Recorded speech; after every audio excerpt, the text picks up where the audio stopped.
নমস্কার। আজ থেকে নিজের ভাগ্যের বন্ধ তালা নিজেই খুলে ফেলুন। প্রত্যেকদিন সকালে এই কাজটি অবশ্যই করার চেষ্টা করুন। ঘুম থেকে ওঠার পরে এই নিজের যে হস্তকরতল নিজে এভাবে দেখুন। দেখার পরে এই মন্ত্রটি উচ্চারণ করুন। করাগ্রে বসতে লক্ষ্মী, কর মধ্যে সরস্বতী, কর মূলে তু গোবিন্দা, প্রভাতে কর দর্শনম। এই মন্ত্রটি 108 বার করতে পারলে অত্যন্ত শুভ ফলদায়ী। যদি সম্ভব নাও হয়, সকালে ওঠার পরে 3 বার বিছানায় বসে এই মন্ত্রটি জপ করুন।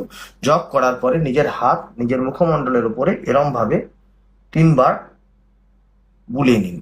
তারপরে কোনো বাড়িতে রাখা দেবতার প্রতিকৃতি বা বিগ্রহ দর্শন করুন এবং তারপরে বাইরে কোনো সবুজ গাছপালার দিকে একটু তাকিয়ে দিন শুরু করুন।